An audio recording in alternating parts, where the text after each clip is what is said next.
Xin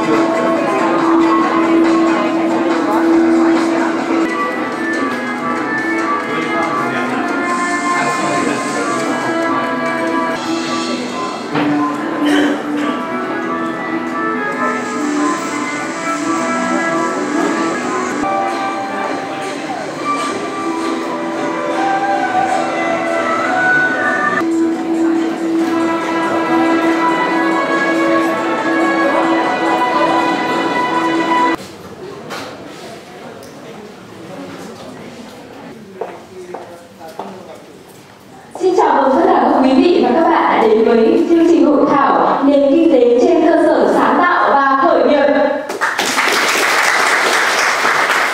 Thưa quý vị, Việt Nam đang đứng ở vị trí truyền thống trong chuỗi giá trị mà cụ thể là sản xuất với chi phí thấp, giá trị gia tăng thấp, thâm dụng lao động.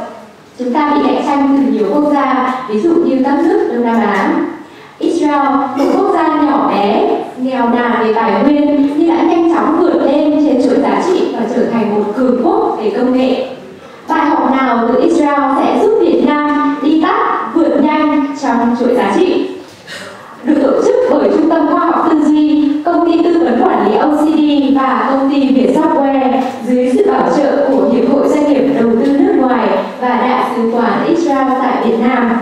Hội thảo hôm nay nhằm mục đích chia sẻ những quan điểm về sáng tạo và khởi nghiệp, giúp các nhà hoạch định chính sách và các doanh nhân có những định hướng phù hợp cho công việc của mình, góp phần cổ vũ ngành kinh tế sáng tạo ở Việt Nam. Tới dự buổi gặp mặt hôm nay, tôi xin trân trọng giới thiệu về phía đơn vị bảo trợ, Chủ tịch Hiệp hội Doanh nghiệp Đầu tư nước ngoài, giáo sư tiến sĩ Nguyễn Mại, Đại sứ đặc mệnh toàn quyền Israel tại Việt Nam, bà Merat Elon Shah. Về phía đơn vị tổ chức, Giám đốc Trung tâm Khoa học Tư duy, giáo sư tiến sĩ Tô Duy Hợp, Tổng Giám đốc Công ty Cổ phần Tư vấn Quản lý OCD, tiến sĩ Tăng Văn Khánh, Tổng Giám đốc Công ty Phần mềm Vietsoftware, Phó Giám đốc Quan hệ Quốc tế Trung tâm Khoa học Tư duy, tiến sĩ Trên, Giám đốc Quản lý Chiến lược Tập đoàn FPT, Phó Giám đốc Chiến lược Trung tâm Khoa học Tư duy, ông Nguyễn Hữu Thái Hòa.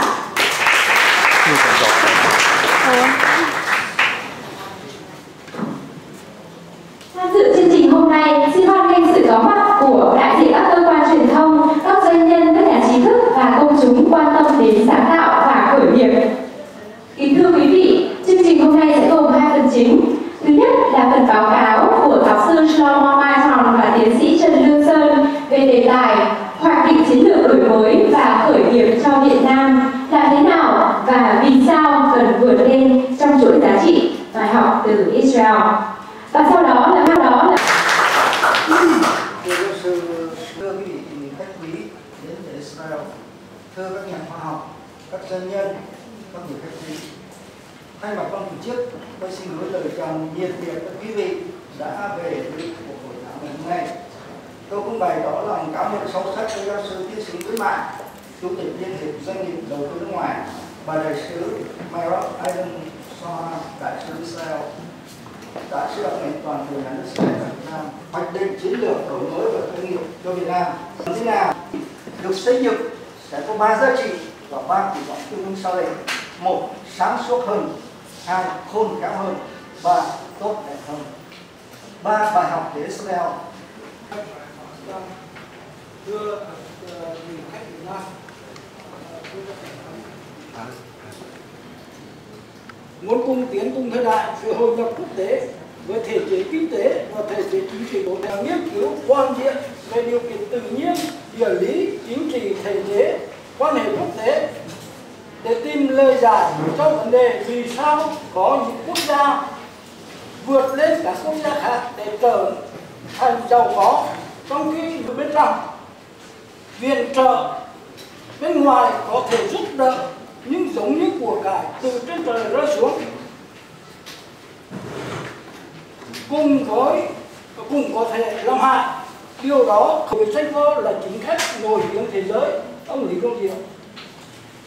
câu chuyện thành công của Saint Paul được ông lý giải trong cuốn sách Bí quyết đặc biệt từ kỹ sư cho đến nhà quản lý và chuyên viên tiếp thị nhằm thương mại hóa tất cả ý tưởng sáng tạo của bất kỳ con người nào. Xin trân trọng cảm ơn giáo sư. Và sau đây xin kính mời bà đại sứ Merab Elancha lên vào đôi lời phát biểu. Mr. Nguyen Mai, Chairman of Vietnam's Association of Foreign Investors Enterprises, Professor Mital from the Technion in Israel, and last but not least, Dr. Chan Lung-son, Chairman of Viet Soviet. I don't know if you're aware, but about a year ago, Dr. Son approached me and he told me that he wishes to bring Professor Mital from Israel's Technion here to Vietnam.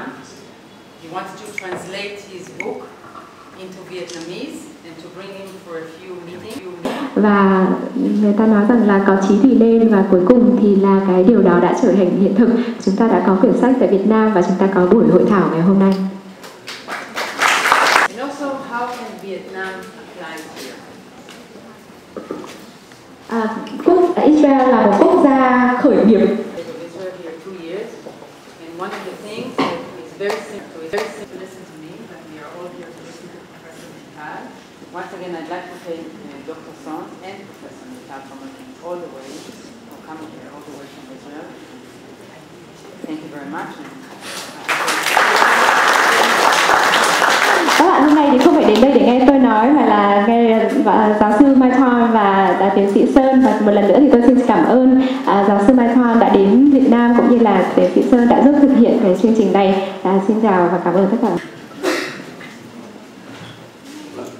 Thưa quý vị đại biểu, thưa quý vị khách mời và thưa các diễn giả, thực ra thì có lẽ là mọi người cũng đang sốt ruột để nghe phần trình bày của hai diễn giả của chúng ta, cho nên là tôi chỉ xin phép nói rất là ngắn gọn thôi.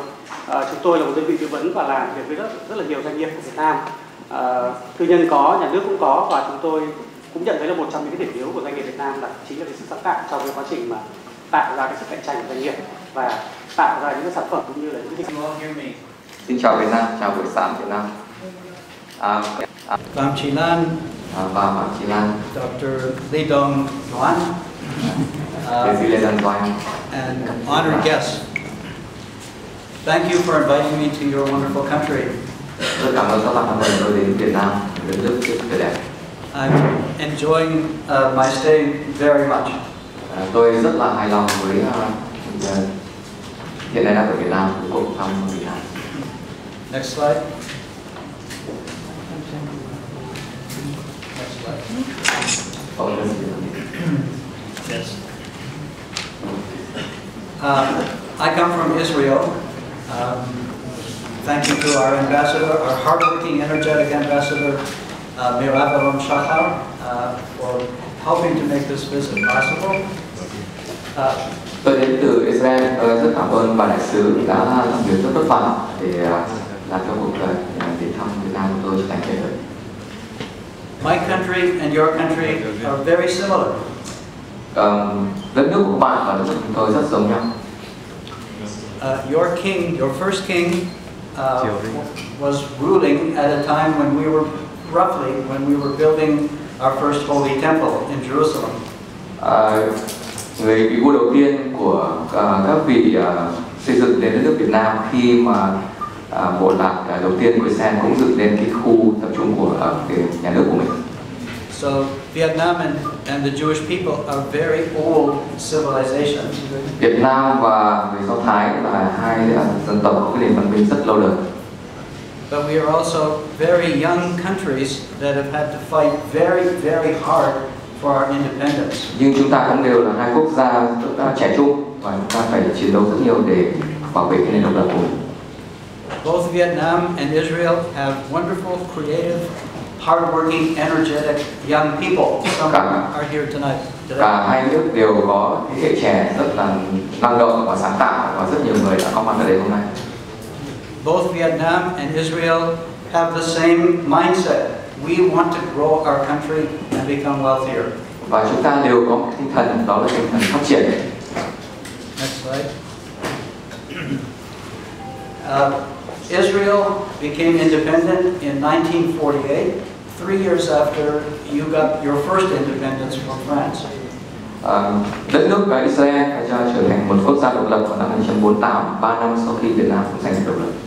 We were a very poor country, only 600,000 people, and GDP per capita of $1,500. Chúng tôi lúc đó là một đất nước rất nghèo, bình quân thu nhập với 600.000 dân và bình quân thu nhập đầu người là $1.500. Today our income is 20 times greater, $31,500 per person. Và đến ngày hôm nay thì đã tăng lên đến 20 lần. 20 lần và đến $31.500 trên đầu người. Vietnam too can do this. You can raise your GDP per capita from $2,000 to $10,000 in one generation. Việt Nam hoàn toàn có thể làm như vậy, có thể nâng thu nhập bình quân đầu người từ $2.000 đến $10.000 chỉ trong một thế hệ. And I would like to discuss with you how you can do this. Và tôi muốn thảo luận với các bạn làm sao chúng ta có thể làm được như vậy. Next slide. This is fine. The method I suggest, then the method Israel used is called zoom out on the world to find opportunities and zoom in on your country to find your strengths and how you can seize those opportunities. Phương pháp của tôi rất là đơn giản, hãy nhìn rộng ra thế giới để nhìn thấy tổng thể và nhìn sâu vào Việt Nam để xem chúng ta có thể làm gì. Next slide. So, the question every country has to ask is as follows. Every country is a business. Vietnam is a business. It's a country, but Vietnam is a business. Every business has to ask, what do we do better than anyone else in the world? Quan điểm của tôi là quốc gia là một doanh nghiệp, Việt Nam cũng là một doanh nghiệp, và một doanh nghiệp thì phải đặt ra câu hỏi là ta có thể làm gì tốt hơn tất cả mọi người có thể làm. Vietnam has important strengths. It has a large labor force, efficient labor force, and Vietnam has a large domestic market. Việt Nam có một lợi thế rất là quan trọng, đấy là lực lượng lao động lớn, lực lượng lao động làm việc hiệu quả và có một thị trường rất lớn. But you need to improve your technological readiness and the ease of starting businesses and the degree of your business sophistication. Nhưng các bạn cần phải tăng mức độ hiệu quả quản lý của mình và độ sẵn sàng đối với công nghệ và đặc biệt là độ tinh tế trong kinh doanh. My good friend and former student, Dr. Tran, has kindly facilitated translating one of my books into Vietnamese. Học trò của tôi, anh Sơn có nhà ý là dịch cuốn sách tôi sang tiếng Việt. This is a very simple book for Vietnamese businesses to help them understand how simple it is to create a powerful business. Đó là một cuốn sách rất là đơn giản và có công thức rất đơn giản để cho chúng ta biết làm sao có thể tạo ra một doanh nghiệp hùng mạnh. It's a series of 10 tools for Vietnamese businesses. Đó là một bộ 10 công cụ quản lý cho các nhà doanh nhân. And the first tool is the most important and the simplest. Và cái công cụ đầu tiên là công cụ vô cùng đơn giản và rất quan trọng. Vietnam as a country and Vietnamese businesses as a whole need to do three things. Việt Nam chúng ta coi như là một doanh nghiệp và Việt Nam cần phải làm 3 việc. First, create very, very high value for your customers. Việc đầu tiên đó là tạo ra giá trị rất lớn cho khách hàng. Produce that value at very, very low cost in an efficient, productive manner. Đồng thời làm sao chi phí phải thấp nhất bằng sự hiệu quả trong quản lý của mình. And then charge reasonable, moderate prices so you share the value with your customers and retain profits for your shareholders and yourself. Và cuối cùng là thứ ba, tức là định cái giá để làm sao có thể là đem lại giá trị cho khách hàng, nhưng đồng thời giữ lại lợi ích cho bản thân mình, chia đều cái lợi ích đó với khách hàng và cổ đông. And to do this, you have to continually innovate with new ideas, because the world is very, very competitive. Và để làm một cách hiệu quả thì các bạn cần phải liên tục sáng tạo, bởi vì thế giới ngày càng trở nên cạnh tranh. If you do this, Vietnamese businesses will be successful and enduring, and Vietnam as a country will grow wealthy. Nếu các bạn có thể làm được như vậy thì nền kinh tế của các bạn sẽ trở nên mạnh mẽ và đất nước sẽ thịnh vượng. It's very important for Vietnam as a country to have a strategy, a business strategy. Rất là quan trọng đối với Việt Nam là cần phải có một chiến lược giống như một chiến lược kinh doanh. Israel as a country has a business strategy. Israel như là một quốc gia có một kế hoạch kinh doanh, có một chiến lược kinh doanh. To encourage young people to study science and engineering, to learn cutting-edge technology, and to start businesses that create value for the world. Đó là khuyến khích thế hệ trẻ học khoa học công nghệ, theo đuổi những công nghệ mới và tạo những sản phẩm tuyệt vời cho thế giới. That's what I'd like to talk to you about this morning. Đó là điều tôi muốn nói chuyện với các bạn ngày hôm nay. Next slide. Vietnamese people are very polite, and as a visitor, I'm amazed at how your traffic flows along the roads smoothly and without much intervention. Việt Nam là một dân tộc rất là nhã nhặn. Tôi đi ngoài đường thì thấy là mọi người có thể là đông đúc nhưng mà chuyển động rất là trật tự và không làm phiền nhau.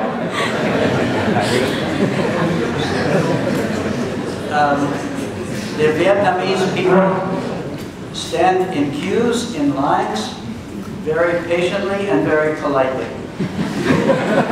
Người Việt Nam thì xếp hàng rất là kiên nhẫn và nhã nhặn.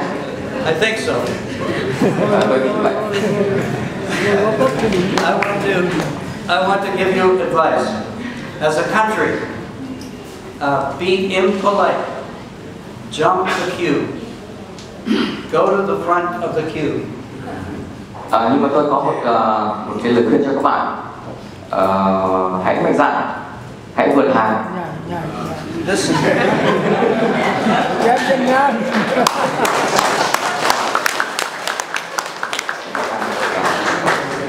Let me explain. Hãy để tôi giải thích. Many people tell Vietnam, wait your turn.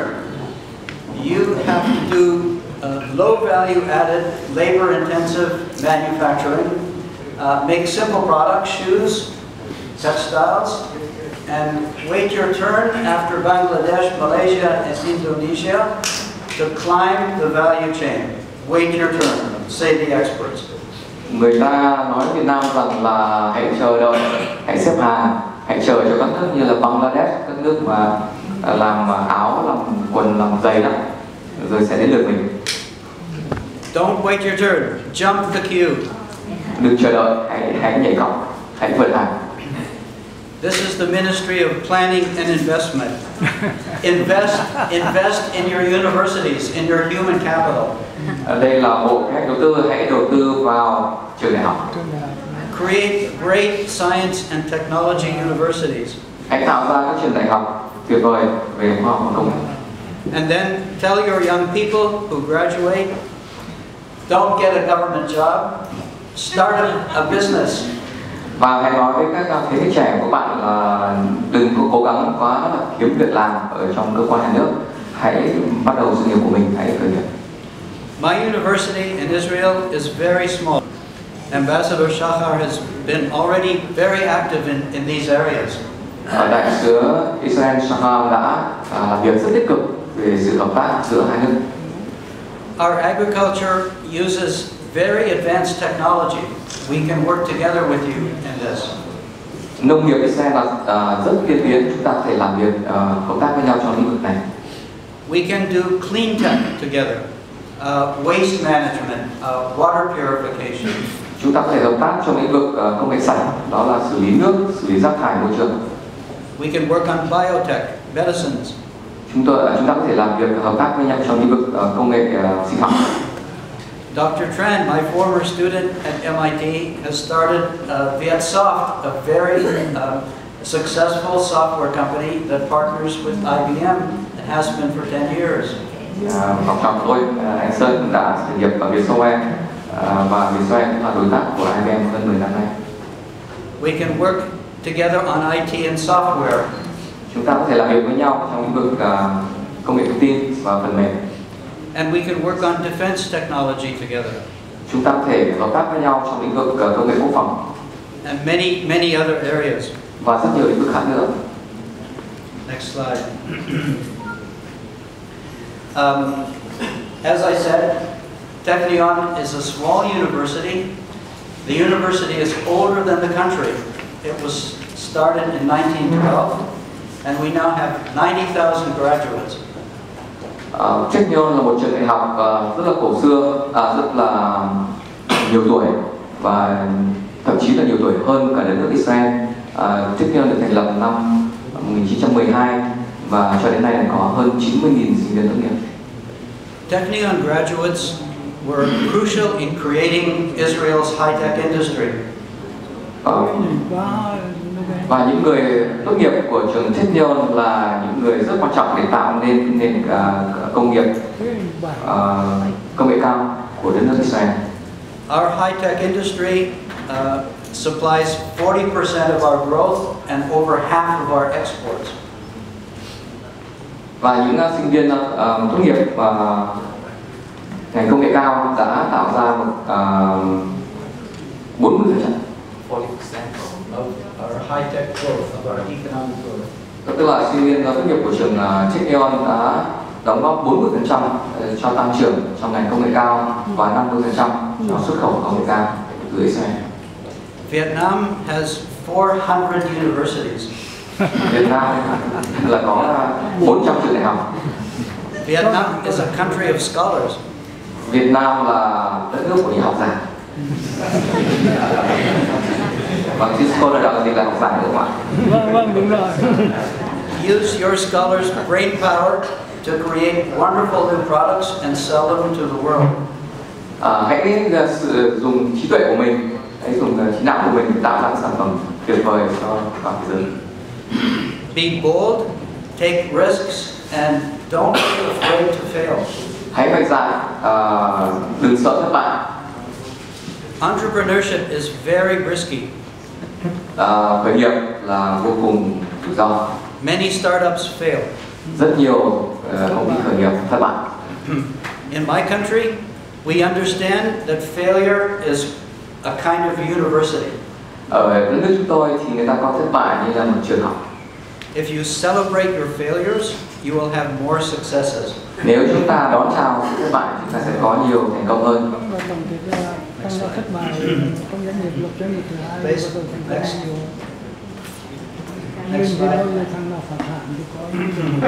Next slide. Next slide. Next. I want to talk about the role of government. Tôi muốn nói về vai trò của nhà nước. How many of you work for this ministry? Có bao nhiêu người trong người ngồi đây làm việc trong bộ? Các đầu tư. Some. Một số, một vài người. I feel very at home in this ministry. Tôi cảm thấy như ở nhà khi mà ở bộ này. 27 years ago, I took a one-year leave from my university to become head of the Economic Planning Authority. 27 năm trước đây thì tôi có nghỉ làm 1 năm để làm việc là phụ trách bộ phận in the Ministry of Economics. Cũng là nhà nước kế hoạch Economic Planning. Trong bộ phận kế hoạch đầu tư, đúng là kế hoạch đầu tư của bộ kinh tế Israel. Unfortunately, I was not as clever as former Vice Minister Mai. Nhưng mà rất tiếc là tôi không được thông minh như tiến sĩ Khuyến Mại đây. And I was a big failure. Tôi là người thất bại. But if I were smarter, government can do many good things for Vietnam as a business. Nhưng nếu mà làm đúng thì bộ có thể làm điều rất tốt đẹp cho quốc gia. America leads the world in software. Nước Mỹ dẫn đầu thế giới trong lĩnh vực phần mềm. The reason is the U.S. Defense Department invested huge resources in starting software departments in universities as part of the Cold War.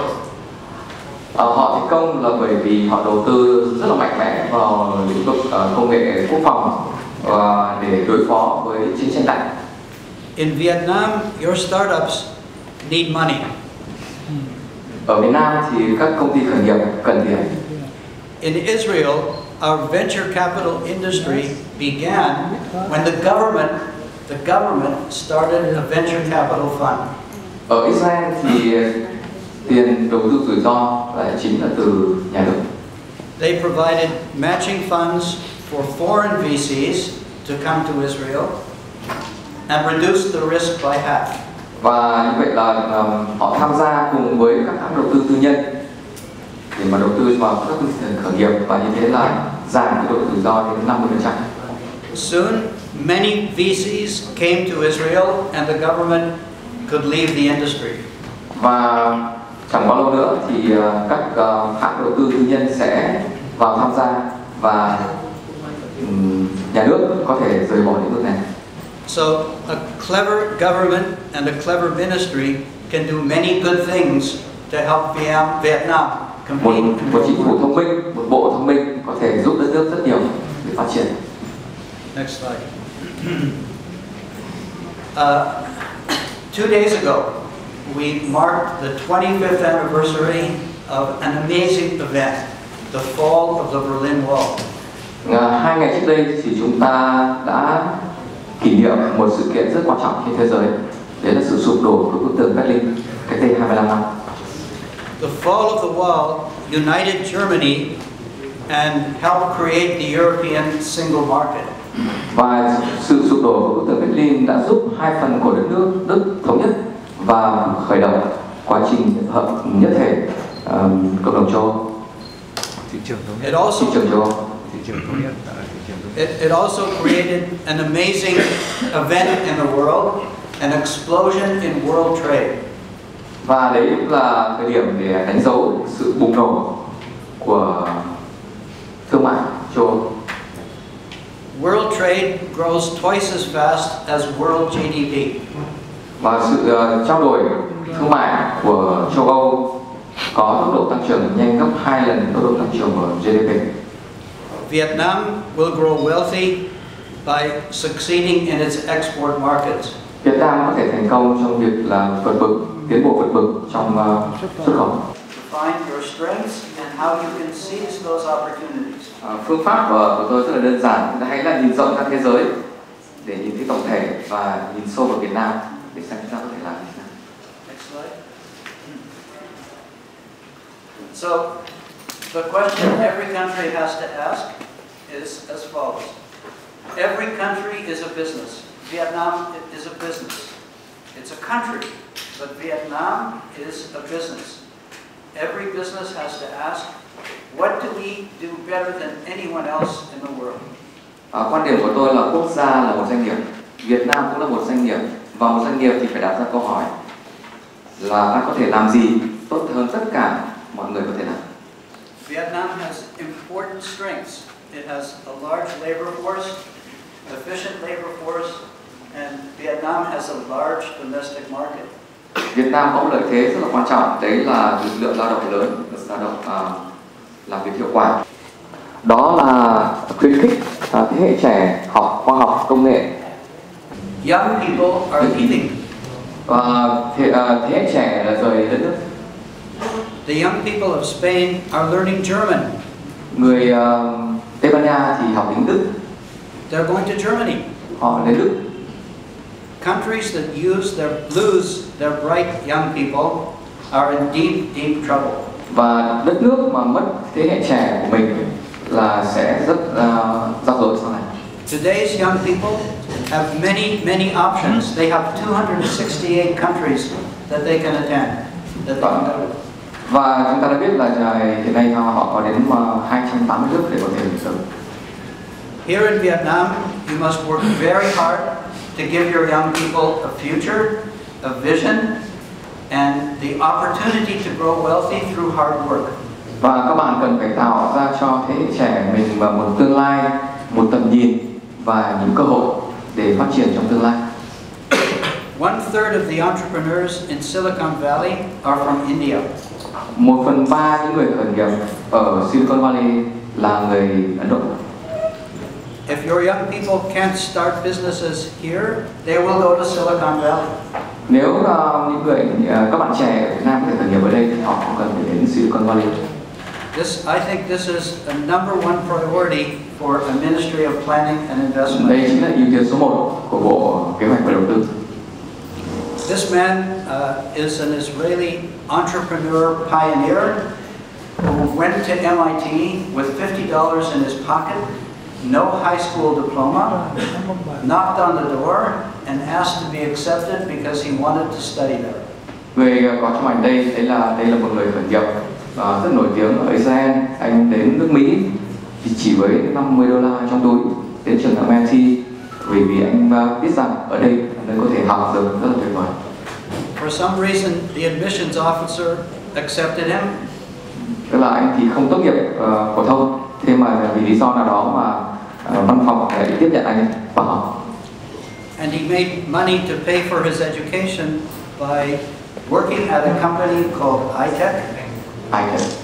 Và anh đã làm việc để mà kiếm tiền trả tiền học cho mình ở công ty gọi là iTech. That employed some of the professors who were teaching him at MIT. Và công ty đó thì cũng đã thuê nhiều giáo sư làm việc ở MIT. Fortunately for my country, he came home back to Israel. Rất là may mắn cho đất nước chúng tôi là anh ấy trở về Israel. And started one of the first high-tech companies called Cytex. Và anh đã lập một trong những công ty công nghệ cao hàng đầu của Việt Nam tên là Cytex. Your young people can study abroad. Your young people can study abroad, but they must come home and they must have the opportunity to do so at home. Thế hệ trẻ của các bạn có thể đi học ở nước ngoài, nhưng các bạn cần phải về Việt Nam, các bạn cần phải đóng góp. How am I doing tonight? Yeah, I think you're doing okay. Yeah. Okay. Would you like to ask any questions? Just midway through. Any questions? We have break. Questions later. Okay. Next slide. Next slide. Next slide.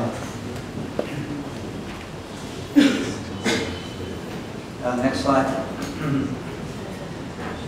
How can Vietnam go from $2,000 GDP per capita to 10,000? Làm thế nào để Việt Nam có thể tăng thu nhập bình quân đầu người từ 2.000 đô đến 10.000 đô một năm? The answer is in this slide. Câu trả lời trong cái slide này. There is a strong correlation between global competitiveness and GDP per capita. Có một cái quan hệ rất chặt chẽ giữa khả năng cạnh tranh toàn cầu của một quốc gia với GDP trên đầu người. The x-axis is a country's score on how well it competes in global markets. Cái chỉ số đấy có nghĩa là một quốc gia có thể cạnh tranh như thế nào trên thị trường toàn cầu. The y-axis is GDP per capita. The y-axis. Đấy, tức là theo chiều tung thì là GDP và trên trục hoạch là sự cạnh tranh toàn cầu. The square of the correlation coefficient is 0.6. 60% of variance in GDP per capita is explained by global competitiveness. Okay, so can you say again? Okay. The correlation coefficient squared is 0.6. 0.6. Tức là cái độ nghiêng của cái đường cong này là 0,6. Vietnam will grow wealthy by being more competitive in global markets. Việt Nam có thể là trở nên giàu có bằng cách tăng khả năng cạnh tranh của mình. That simply means making things that the world wants to buy. Và điều đó có nghĩa là hãy làm ra những sản phẩm mà cả thế giới muốn mua. And the competition is really fierce. Và cạnh tranh thì rất là khốc liệt. There are 260 countries trying to do the same.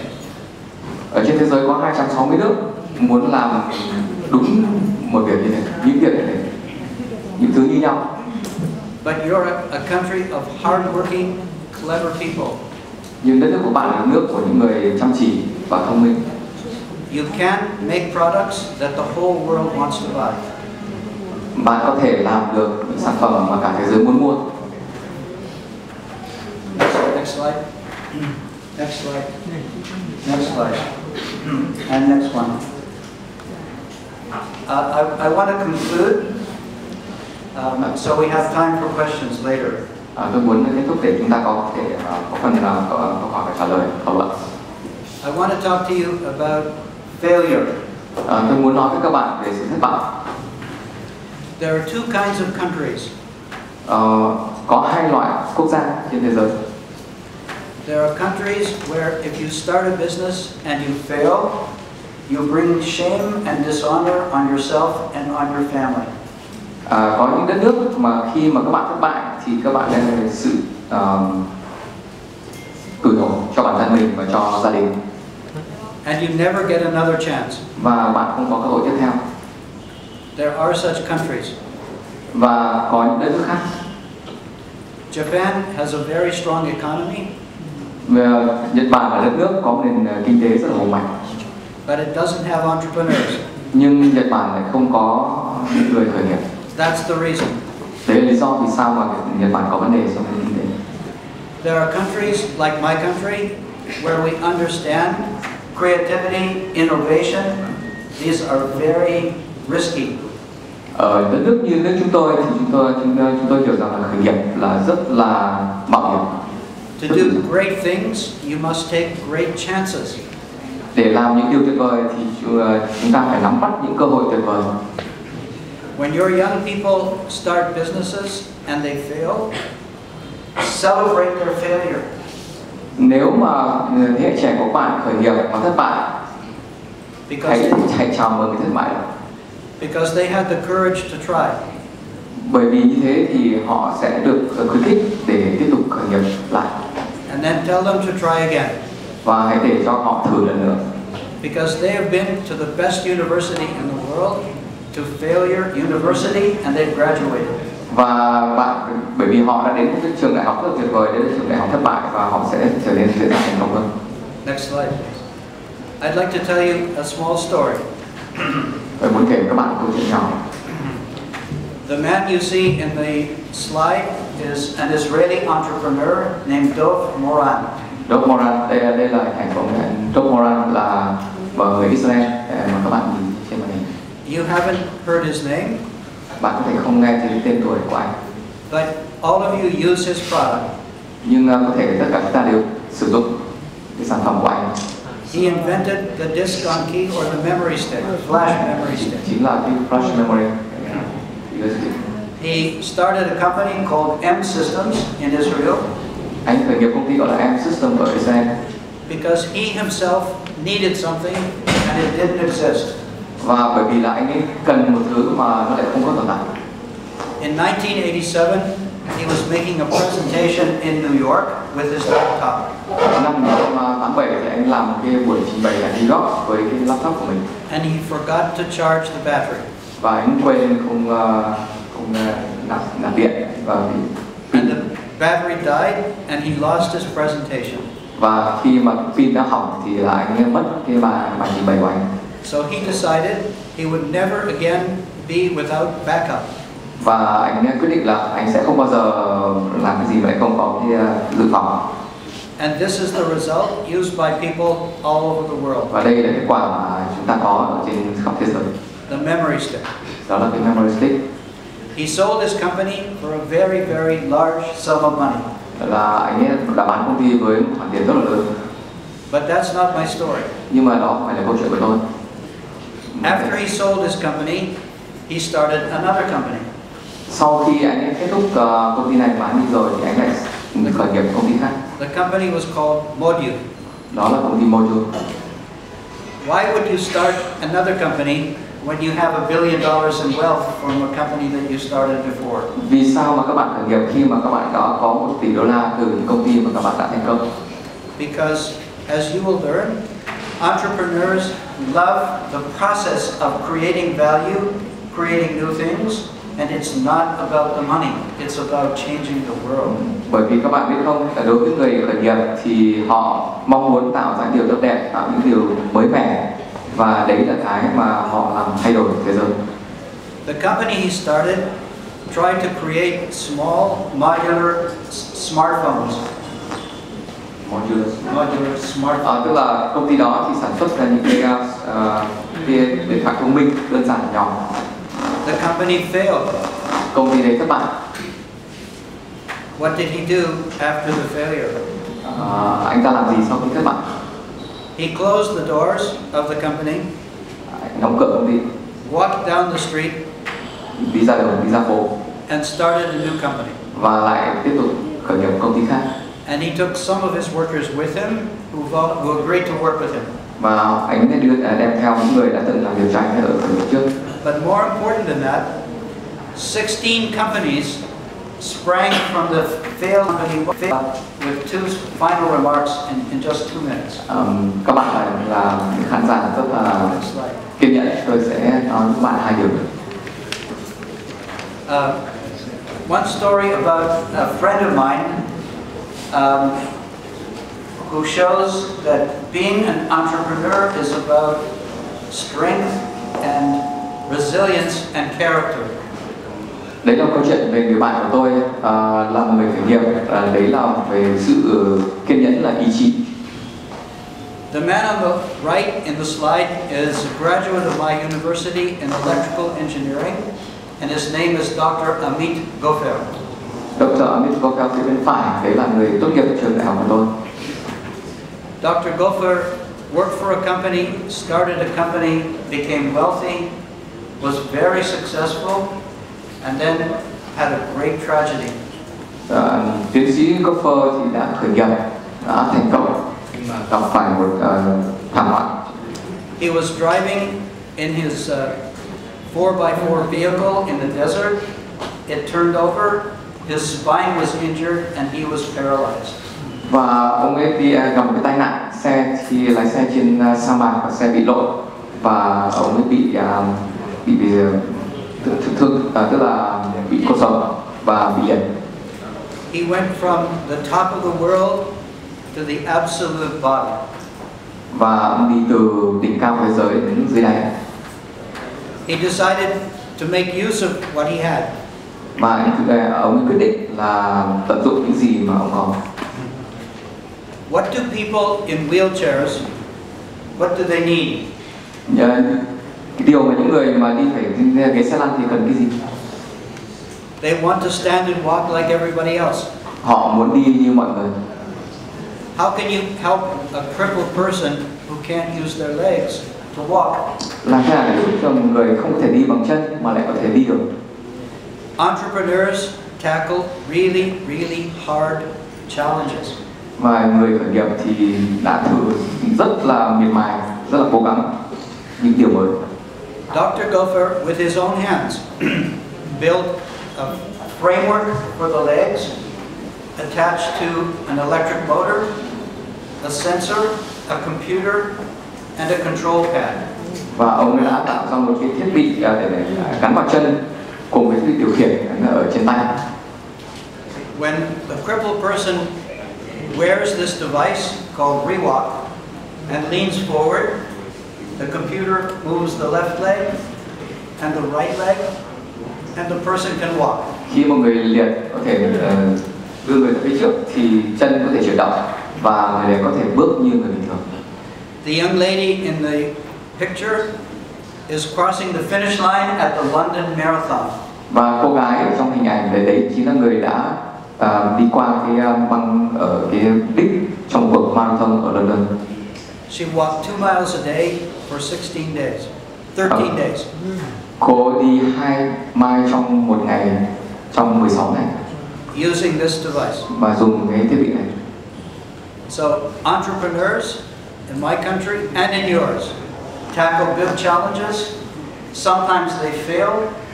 When they succeed, they create great value for many, many people and change the world. Và những người khởi nghiệp ở đất nước tôi cũng như đất nước các bạn đã cố gắng tạo ra khởi nghiệp có thể thành công, có thể thất bại, nhưng làm đến những điều tốt đẹp cho đất nước. Next slide, please. This is my absolute last comment. Đây là slide cuối cùng. These are two friends of mine. Đây là hai người bạn của tôi. They are Israeli entrepreneurs. Họ là những người khởi nghiệp Israel. This is their office. Đây là văn phòng của họ. They're called backpack entrepreneurs. Đây là ba lô, những người khởi nghiệp ba lô. If your young people have a backpack and a laptop, they can be an entrepreneur. Nếu người bạn trẻ của bạn có thể có một cái ba lô và một cái laptop, họ có thể là người khởi nghiệp. They're starting a business with no money. Họ khởi nghiệp mà không có tiền. And only with an idea. Chỉ với ý tưởng trong đầu. And they work in cafes and on park benches. Họ vào các quán cà phê và đi công viên. If your young people are determined, and if their country values what they're doing, they will change Vietnam and the world. Nếu những người khởi nghiệp rất quyết tâm và đất nước đánh giá những gì họ đóng góp, thì họ sẽ thành công và đóng góp cho đất nước. Next slide.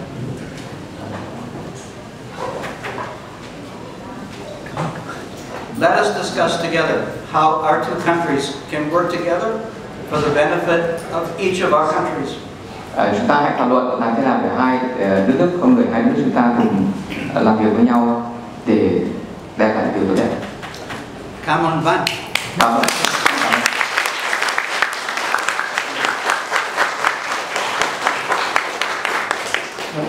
Doanh nhân muốn khởi nghiệp thì người ta cần cái hỗ trợ vốn ban đầu, thì cái kinh nghiệm như là cái quỹ đầu tư mạo hiểm ở Israel như thế nào.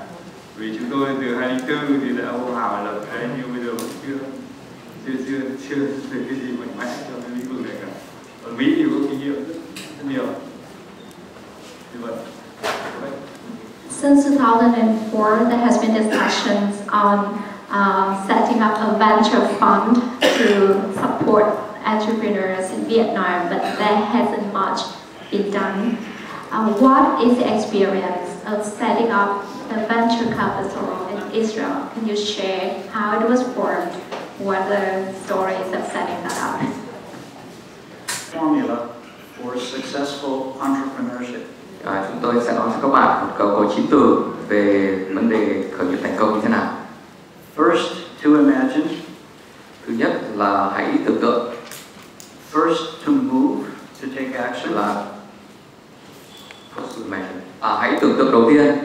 Thứ hai là hãy chuyển dịch đầu tiên, tiến lên đầu tiên. And the last, first to scale globally. Và là người đầu tiên mở rộng quy mô của mình. We are a small country, far from markets. We have not succeeded in building scale-up global companies. Chúng tôi là một đất nước nhỏ, để xa thị trường, cho nên chúng tôi không thành công trong việc mở rộng quy mô công ty của mình. You can do this in Vietnam. Các bạn lại có thể làm được ở Việt Nam. You have a huge domestic market. Các bạn có một thị trường rất rộng lớn. And you're part of the Asian ecosystem. Và các bạn trong một hệ sinh thái của châu Á. In a very short time, Asia will have an Asian common market. Và các bạn sẽ có một thị trường châu Á chung sắp tới. This is an incredible opportunity for young Vietnamese. Đấy là cơ hội tuyệt vời cho thế hệ trẻ Việt Nam. You can start a business and sell to 3 billion Asians. Và các bạn có thể khởi nghiệp một công ty và bán cho 3 tỷ người ở châu Á. You can achieve scale. It's very. Các bạn có thể đạt được quy mô. This is something we must learn from you. Đấy là điều mà chúng tôi cần phải học từ các bạn. xin có hai câu hỏi. Câu hỏi thứ nhất là Israel có doanh nghiệp của nhà nước không? Nếu có thì hoạt động ở trong những lĩnh vực nào là quan trọng nhất? Và hoạt động như thế nào, có hiệu quả không? Đây là cái thứ nhất. Cái thứ hai là mối quan hệ giữa cái doanh nghiệp của nhà nước với doanh nghiệp tư nhân như thế nào để cùng phát triển đồng đều nhằm cái mục đích chung là làm giàu cho đất nước. Còn một ý nữa là ở Israel có hoạt động kinh tế trong các đơn vị quân đội không? Quân đội có làm kinh tế không? Xin giáo sư cho biết hai. Vâng. So 3 questions for Professor Martin. First is, does Israel has public companies, government-owned companies? What industries do they work in? What are the skills of those companies, state-owned companies? Second question is, what is the relationship between state-owned companies and private companies? Third question, does the Ministry of Defense of Israel do business? What kind of business are they in?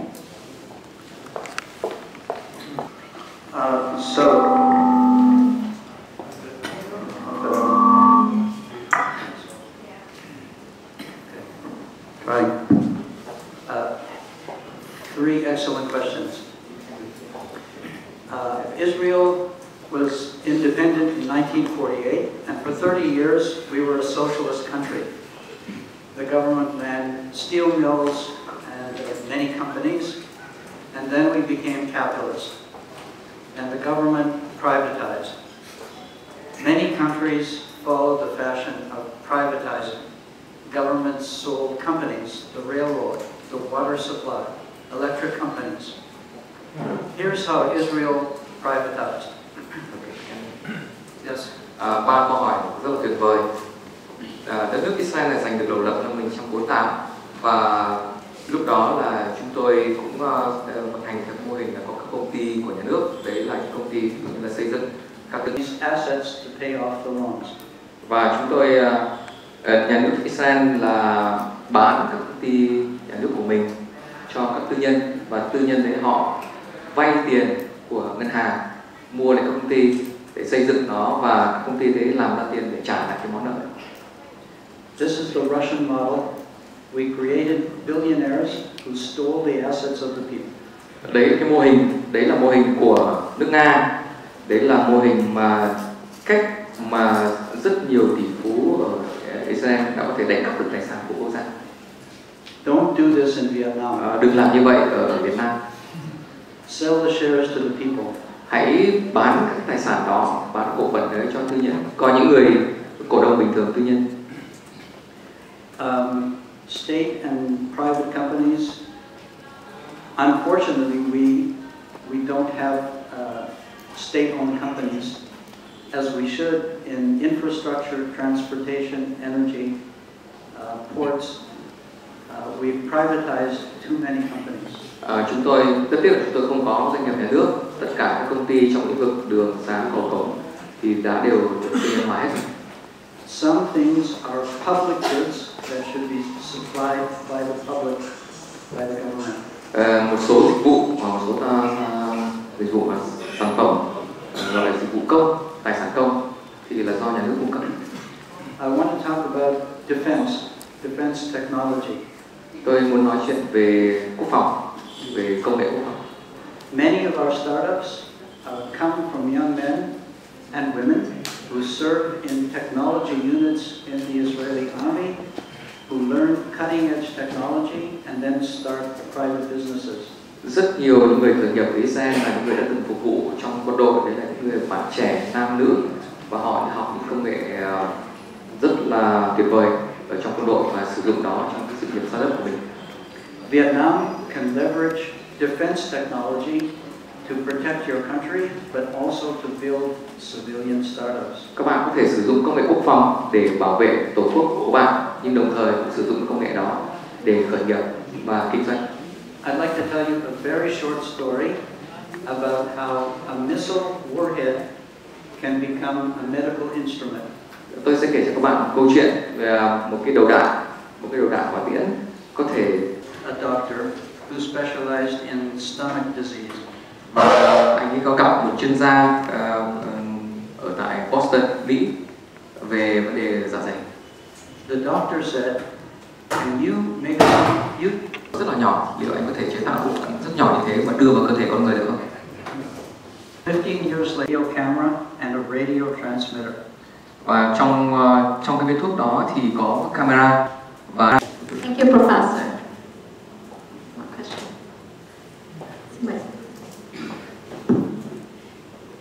Tôi xin phép được hỏi một câu hỏi mà nó có thể là tầm hơi vĩ mô, bởi vì tôi là giảng viên của cái phần giảng về kinh tế học ạ. Tức là ở đây tôi cũng đã nghe rất nhiều các thông tin liên quan đến cái nền kinh tế trên cơ sở sáng tạo và khởi nghiệp từ Israel.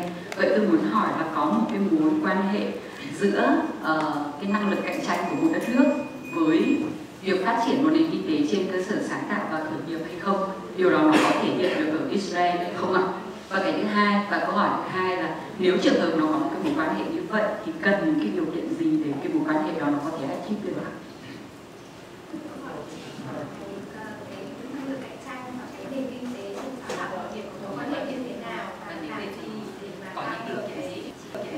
Innovation and entrepreneurship-based economy. So the relationship between the competitive score of a country.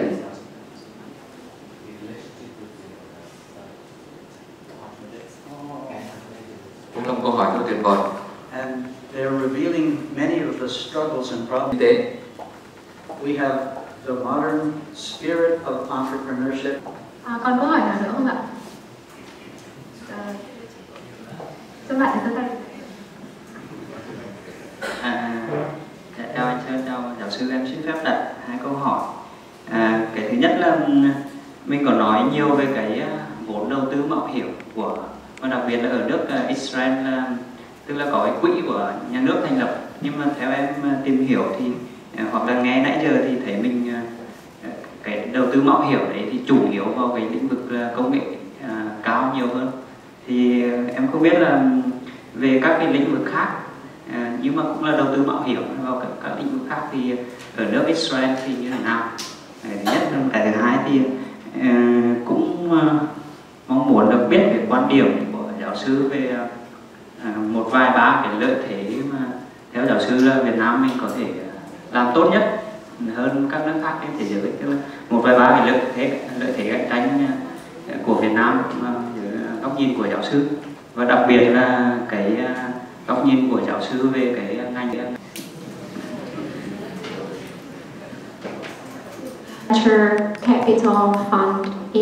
venture fund in Israel. The government-owned venture fund invest into besides the high-tech industry. Does it invest in anything else besides high-tech industry? Second question, what, in your point of view, what are the areas for Vietnam to focus? Thank you for the question, and it's related. It's so simple. Create high value at low cost, and share the value and leave the value with the customer.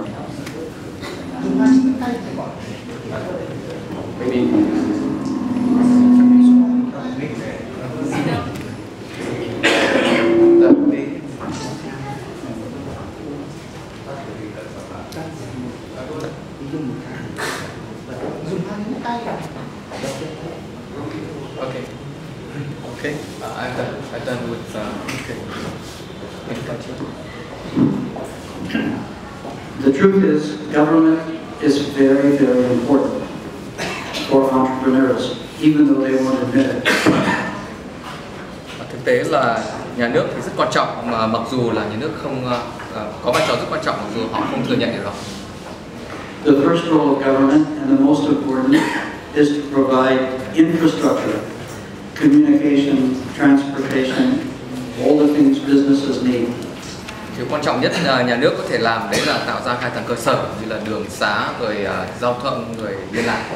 Đó là những cái mà họ có thể làm, chỉ họ có thể làm được. Governments must have an objective of making it easy to do business. Nhà nước phải làm công việc đó là làm cho việc kinh doanh trở nên rất là dễ dàng, thuận lợi. According to the World Bank, it's too hard to do business in Vietnam. Theo World Bank thì có lẽ là làm kinh doanh ở Việt Nam là quá khó khăn. It's hard to pay taxes, to get money, to pay a debt, to close a business, to hire people, to fire people. All these things should be very easy, and government can make it very easy. Người ta phàn nàn về việc là về trả thuế cao, rất là khó khăn trong việc thuê người, cho người nghỉ việc. Đấy là cái mà các doanh nghiệp đang phải đối mặt. It's very simple. Get on a plane and fly south for 3 hours to Singapore and see how Singapore has people start a business online in 20 minutes, or pay taxes, or get a loan, or register the title to land. Và chỉ mất 3 tiếng đồng hồ để có thể người ta mua một vé bay sang Singapore xem người ta làm như thế nào. Chỉ mất 2 phút đồng hồ để một công ty Singapore có thể thành lập trực tuyến. The other role of government is in an area where the free market doesn't work, in what we call seed money or zero stage finance. Và có một điều quan trọng nữa để giúp có thể làm về mặt tài chính, đó là đầu tư ban đầu, tức là có thể gọi là cái zero fund, tức là cái đầu tư từ số 0. Venture capital doesn't like ventures. Các quỹ đầu tư rủi ro thì không thích rủi ro. They like to invest in companies that are close to success. Họ thường thích đầu tư vào những công ty đã gần đến thành công rồi. In my country, governments give grants so that companies can start and do research and development. Nhưng ở đất nước chúng tôi thì chính phủ đầu tư hỗ trợ cho các công ty khởi nghiệp ngay từ ban đầu. A very small amount of money can help companies get started, and then they can arrange financing on their own. Và một cái khoản đầu tư rất nhỏ của chính phủ giúp họ bắt đầu cái việc kinh doanh, và sau đó họ sẽ tự lo về tài chính cho bản thân mình. One last comment. Governments should set the direction for the country. In my country, startups covered many areas, too many areas. Và một điều quan trọng nữa là chính phủ phải đưa ra định hướng. Ở đất nước chúng tôi thì các công ty có thể đầu tư vào rất nhiều lĩnh vực khác nhau. Vietnam and the government should pick 5 strategic areas in which Vietnam will become the best in the world. Nhà nước cần định hướng và Việt Nam cần định hướng là ví dụ như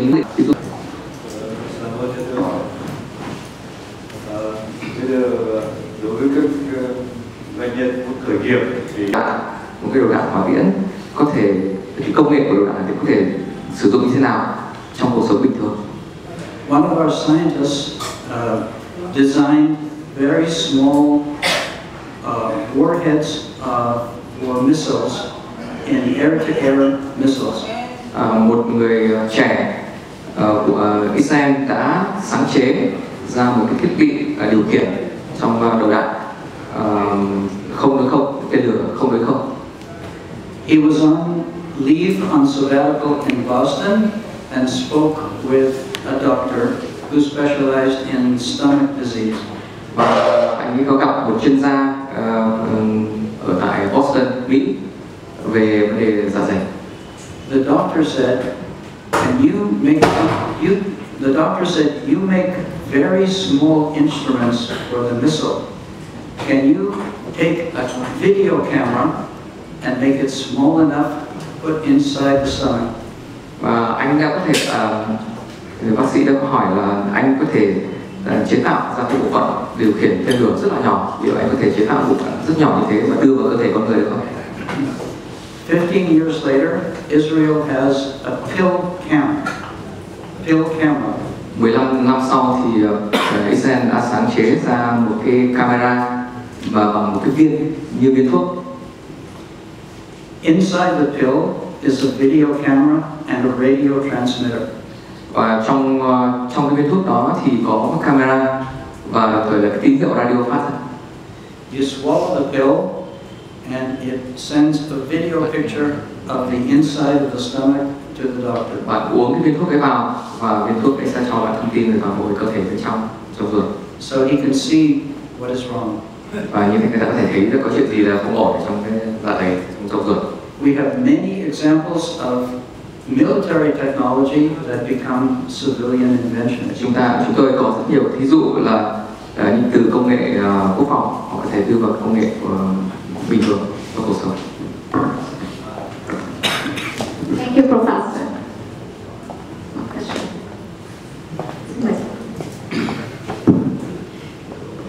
Tôi xin phép được hỏi một câu hỏi mà nó có thể là tầm hơi vĩ mô, bởi vì tôi là giảng viên của cái phần giảng về kinh tế học ạ.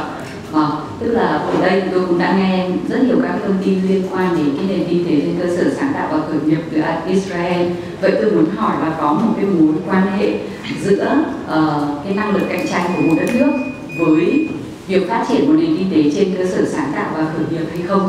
Điều đó nó có thể hiện được ở Israel hay không ạ? Và cái thứ hai, và câu hỏi thứ hai là nếu trường hợp nó có một cái mối quan hệ như vậy thì cần những cái điều kiện gì để cái mối quan hệ đó nó có thể achieve được ạ? Tức là câu hỏi của chị là cái năng lực cạnh tranh và cái nền kinh tế trên sáng tạo khởi nghiệp có mối quan hệ như thế nào và làm gì để mà tăng được cái phát triển được mối quan hệ đó. Question on what is the relationship between the competitive score and the innovation and entrepreneurship-based economy? What's the relationship between the competitive score of a country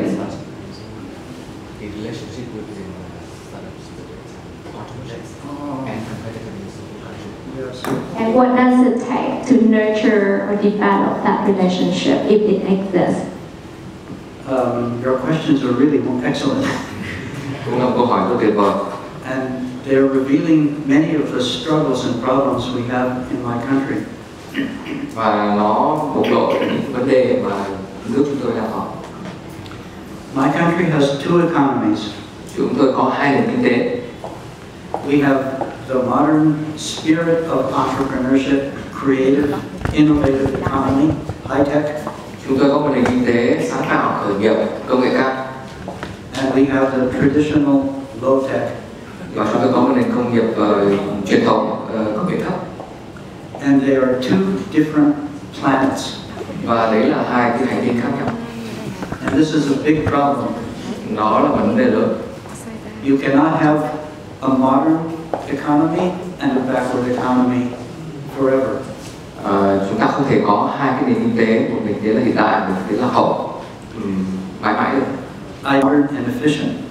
Chúng tôi có một lời khuyên cho những người làm high tech là hãy đưa những lời khuyên cho những người làm công nghệ thấp. But they don't listen. Nhưng mà họ không nghe lời. They're too busy. Quá bận rộn. Vietnam should have modern, high-tech, entrepreneurial industry. Việt Nam cần phải có một nền công nghiệp mới, sáng tạo, khởi nghiệp và công nghệ cao. But they should help the non-modern low-tech to upgrade and become more efficient. Nhưng họ cũng cần phải giúp các doanh nghiệp và công nghệ thấp phát triển. Very, very important. Điều đó rất là quan trọng.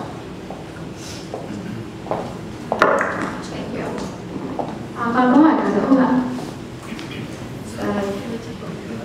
Các bạn giơ tay. Chào giáo sư, em xin phép đặt hai câu hỏi. Cái thứ nhất là mình có nói nhiều về cái vốn đầu tư mạo hiểm của, đặc biệt là ở nước Israel, tức là có cái quỹ của nhà nước thành lập. Nhưng mà theo em tìm hiểu thì hoặc là nghe nãy giờ thì thấy mình cái đầu tư mạo hiểm đấy thì chủ yếu vào cái lĩnh vực công nghệ cao nhiều hơn. Thì em không biết là về các cái lĩnh vực khác, nhưng mà cũng là đầu tư mạo hiểm vào các lĩnh vực khác thì ở nước Israel thì như thế nào? Nhất là cái thứ hai thì cũng mong muốn được biết cái quan điểm của giáo sư về một vài ba cái lợi thế mà theo giáo sư Việt Nam mình có thể làm tốt nhất hơn các nước khác trên thế giới. Một vài ba cái lợi thế cạnh tranh của Việt Nam mà dưới góc nhìn của giáo sư, và đặc biệt là cái góc nhìn của giáo sư về cái ngành ẩm thực của Việt Nam.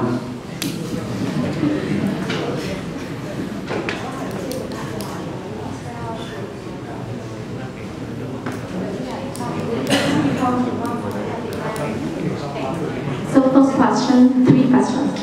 First question, what does the venture fund in Israel, the government-owned venture fund, invest into besides the high-tech industry? Does it invest in anything else besides high-tech industry? Second question, what, in your point of view, what are the areas for Vietnam to focus or to build on to be competitive? Third question, let's take the food industry, the cuisine, for example. Vietnamese cuisine, can it be considered one of the areas? You have wonderful questions. Venture capital in Israel invests mainly in information technology and software. They do this because a venture capital fund is a pipe. Money goes in, money comes out. Money goes in and it wants profit in five years. Ở Israel thì các quỹ đầu tư rủi ro đầu tư chủ yếu là vào các công ty công nghệ và công nghệ thông tin. Đó là cái mô hình của các quỹ đầu tư rủi ro, tiền tới và tiền đi ra, và họ trông đợi một cái kết quả và lợi nhuận chỉ trong khoảng thời gian 5 năm thôi. So venture capital in Israel focuses on a very narrow area, and it's like a gold mine. I think we've already taken out all the gold, and we need to do something else.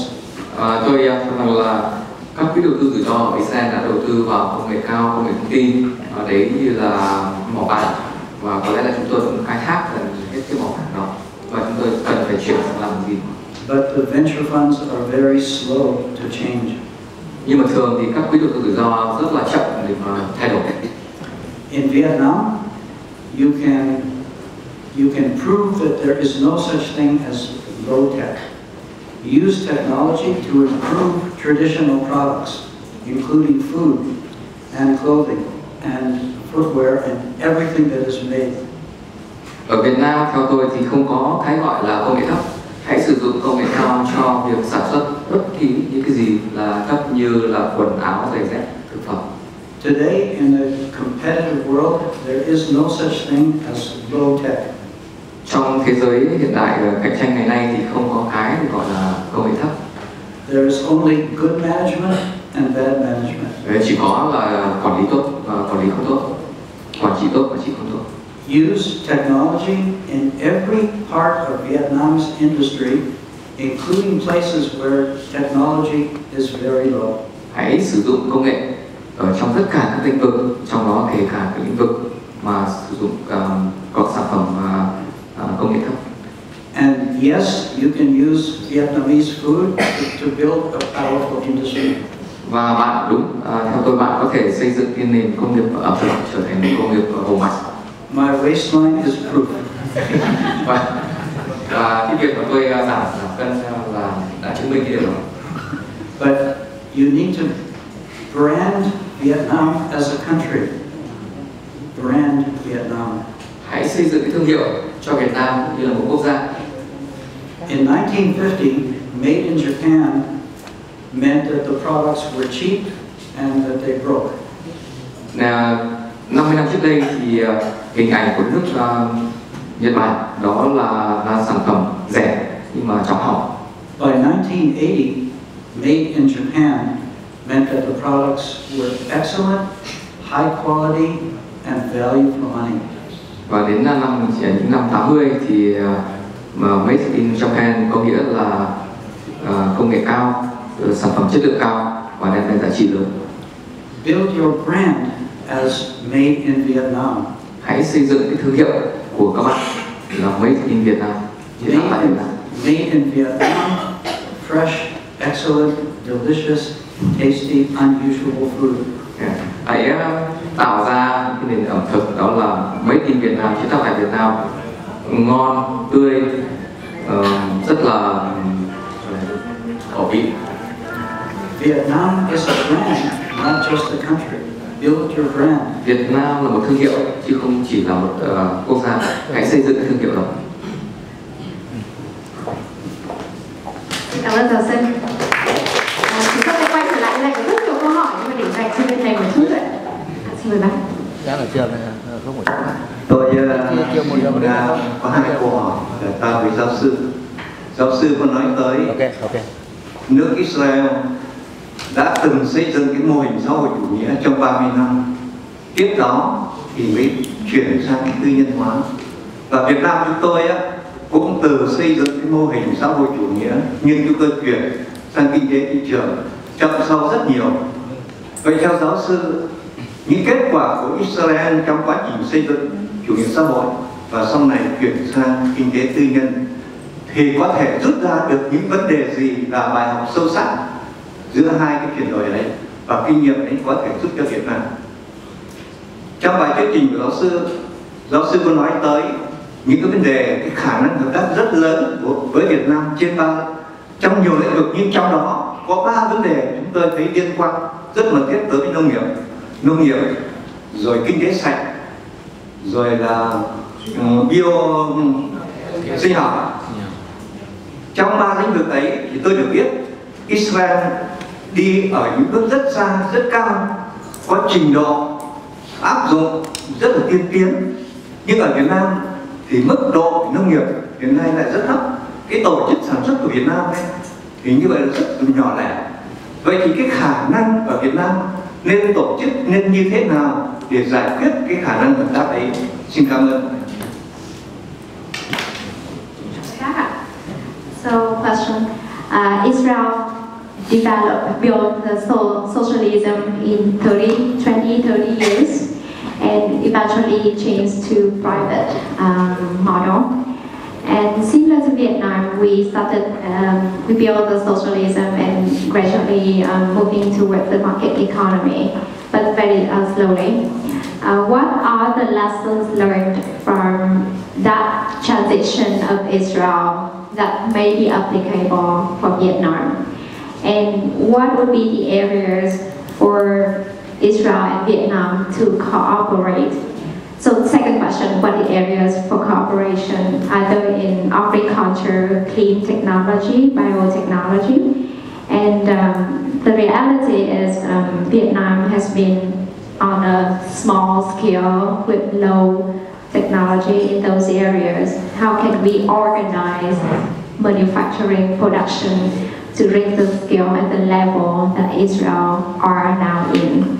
So the first question is about the transition of Israel, what are the lessons learned from Vietnam? And second question is the area of cooperation and how can Vietnam organize production to reach the level that Israel has?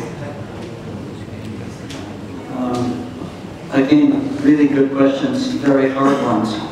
Lại một câu hỏi rất tốt, rất khó. Lessons from our transition from socialism to capitalism. Câu hỏi về bài học của chúng tôi chuyển đổi từ chủ nghĩa xã hội sang chủ nghĩa tư bản. Don't give away your state-owned companies to the billionaires. Đừng đưa công ty nhà nước của bạn vào tay các tỷ phú. If you do that, it's very hard to reverse and get them back. Nếu các bạn làm điều đó thì sẽ rất khó có đường trở lại. Organize your economy for the well-being of ordinary people. Hãy tổ chức nền kinh tế của các bạn về sự thịnh vượng của tất cả mọi người. Pay proper wages. Pay proper wages. Hãy trả đồng lương hợp lý. And above all, think carefully about how you educate your young people. Và hãy xem xét rất là cẩn thận làm thế nào để có thể cung cấp nền giáo dục cho các thế hệ trẻ. This is really, really important. Đó là điều rất là quan trọng. Socialist countries did one thing super well. Chủ nghĩa xã hội có một điều siêu tuyệt vời. Russia, Hungary, Czechoslovakia, Poland. những thí dụ như là Liên Xô, Hiệp Bắc, Ba Lan. They educated people really, really well. Họ đã có một cái giáo dục, có một nền giáo dục cho tôi. Sau khi mà tôi hoàn thành 2 bài thì thầy có mời tôi đi ăn trưa. Thì điều đó là điều rất là nhiên, có lẽ rất ít có ở Việt Nam, đúng không ạ? Thì thầy có nói với tôi thế này, tức là tại sao mà bây giờ tôi biết rằng Việt Nam và Israel lại giống nhau như vậy. Và hai thầy trò trở nên rất là thân thiết. Và tôi có nhờ thầy là có thể là có những lời khuyên cho Việt Nam, bởi vì lúc đó là nước mình đang chuẩn bị gia nhập WTO, và tôi cũng có những cái lời đề nghị ở trong nước rằng là thế nào mà có thể là hỏi các thầy để có những lời khuyên cho Việt Nam trong việc tham gia WTO, trong khi đó là Trung Quốc đã trở thành thành viên rồi trước chúng ta, một cái trở lực rất lớn cho Việt Nam. Thì thầy đã nhận lời và tới New York để nói chuyện với Đại sứ quán Việt Nam tại Liên Hợp Quốc. Thì lúc đi thì tôi cũng cảm thấy rất là áy náy, là gì tôi thì trẻ tuổi mà lúc đấy chưa lái xe, thầy lái xe đưa tôi từ Boston đến New York gặp đại sứ, gặp phó đại sứ tại Liên Hợp Quốc, và thầy bắt đầu trình bày cái bài của thầy. Thế khi trình bày thế này, tôi cũng nói thêm là khi tôi làm bài luận về kinh tế của tôi thì tôi nói đúng là cái bài của thầy dạy đấy là gì, một quốc gia là một doanh nghiệp. Và tôi mở đầu cái bài của tôi bằng câu của Hồ Chí Minh, lãnh tụ của chúng ta: không có gì hơn là độc lập tự do. Nhưng mà tôi kết thúc cái bài bằng cách này: trong cái thế giới đã trở nên toàn cầu rồi thì chúng ta phụ thuộc lẫn nhau, không có cái độc lập tự do tuyệt đối. Đây chúng tôi nói quan điểm của một người kinh tế chứ không phải một nhà chính trị, đúng không? Thì thầy đã không biết thế nào mà thầy nắm được cái câu đó. Và khi đến New York ấy, thì trước khi lên trình bày thì thầy mang 2 cái lá cờ nhỏ mà thầy cũng không nói cho tôi biết, lá cờ Israel và lá cờ Việt Nam. Và thầy viết ở dưới cái câu của Hồ Chí Minh đây, còn câu kia của người lãnh tụ tinh thần của Israel, đó là hãy để cho người của tôi đi, cũng cần tự do, đúng không? Thì đấy là cái mà ấn tượng rất tuyệt vời mà tôi có được với thầy của mình. Và thầy thì cũng ngỏ lời là tôi có thể sang Việt Nam để giảng dạy miễn phí, chỉ cần một cái chuyến đi rất đơn giản thôi. Và nói thật là tôi rất áy náy, bởi vì cũng đã 15 năm rồi, bây giờ tôi mới thực hiện được. Và tôi xin phép là thay mặt cho tất cả các bác lớn tuổi đây, tất cả các anh chị, các bạn đây, để cảm ơn thầy. Thầy đến với vợ thầy nữa, và hiện nay cũng đang giảng bài về giáo dục trẻ em nhỏ tuổi không vì bất cứ một cái quyền lợi nào cả.